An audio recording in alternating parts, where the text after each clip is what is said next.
ओकर गांव से खुशियां नहीं खुशियां में कहे हमार राजा ए हमार दुल्हा बनावट करे कैसे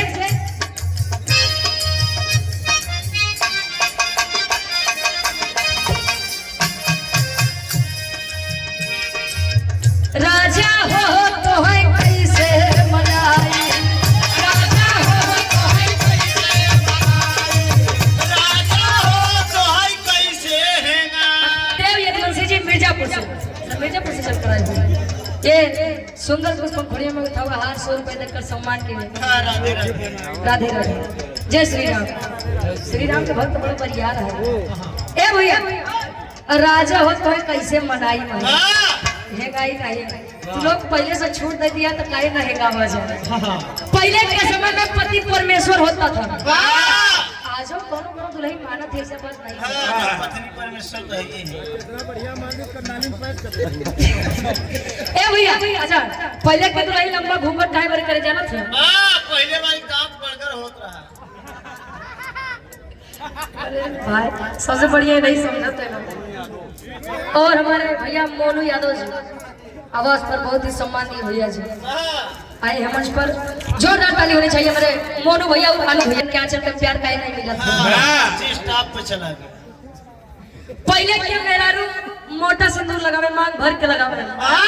ताकि हमारे दुल्हा की आयु लंबी हो लेकिन आज के दुल्हन तब तनी से टिक ली है काहे बता जानो था जल्दी मारेगा जाए दूसरे के अच्छा हो जाओ तो दूसरे के तो ढेर जानकारी है अब और धर्म के बड़े भैया मोनू भैया मोनू यादव भैया ये सुंदर पुष्प घुड़ियों में गुथा हुआ हार अंगवस्त्र और 200 रुपए देकर सम्मान किए चरणों में नमन है वंदन है कि हम मुझे अपनी कला में कामयाब हैं बस सबसे प्यारा पुरस्कार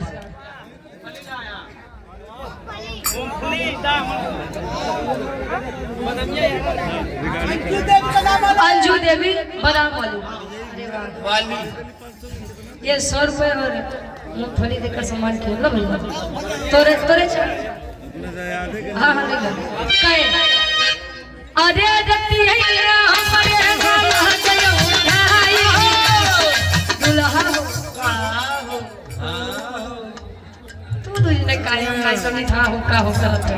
ये आत्मा रूपी दुल्हन परमात्मा रूपी दुल्हे का वर्णन है ये कितना दाढ़ी मोछा रखा हुआ है वहाँ खातिर सब दुल्हने सबका पिया ये कौन पिया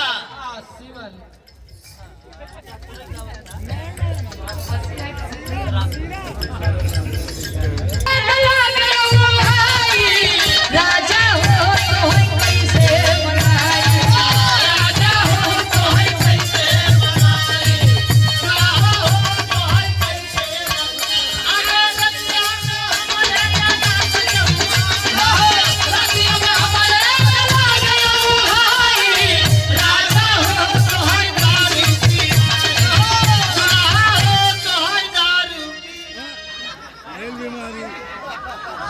अच्छा दुल्ही के मेहरारू सोचो हमारा दुल्हा में सब पताई से दूर रहा है तार वाली पूछो था क्या यार पैसा दे थी और ये हमारे बड़े भैया अमित सिंह भैया जी भावी प्रधान पद के प्रत्याशी है 200 रुपए देकर सम्मान किए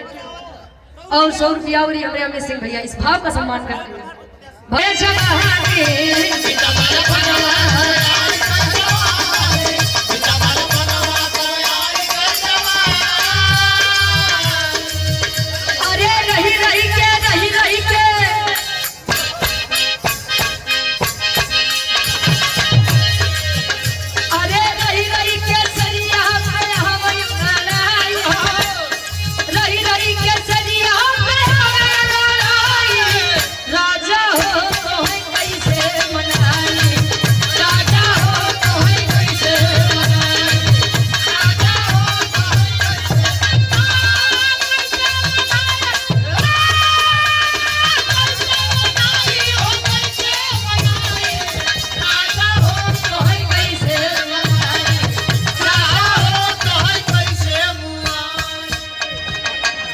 सैनिक लक्ष्मण मौर्य दानापुर चंदौली बाबा भूतपूर्व सैनिक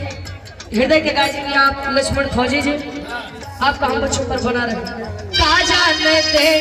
शहर वाली कजरा का जाने दे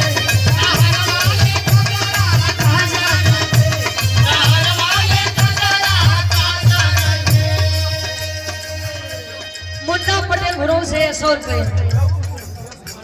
गुरु से मुन्ना पटेल कहे आन के बलमुआ के सेज पसुनावे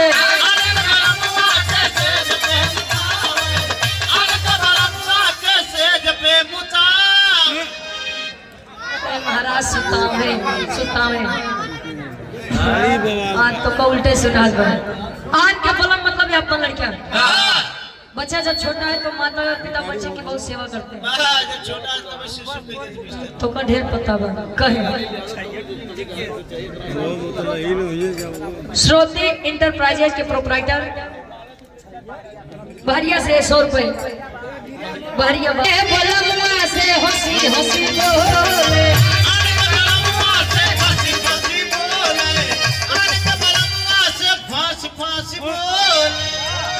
तो का सुधारा सुधारा हम सुधर जाए लेकिन तू न सुधर अच्छा इनकर दो सुनाई बहन के रंगों में दोस्त बन एक तो इनकर एक कई अक्षर के नाम बट डब्लू उल्टा यूं अपने नाम में जैसे उल्टा करत रहते आन के बलमुआ से हंसी हंसी बोले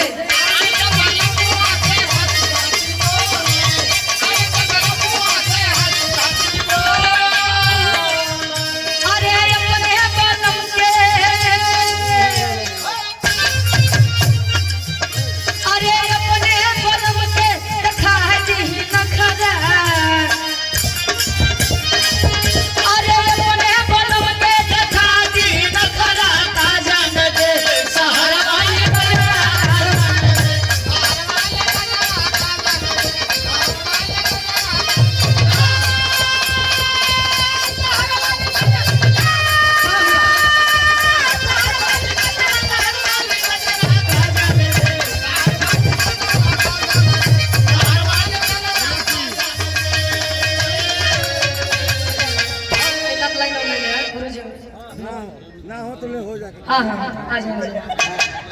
हो जाएगा तो आदरणीय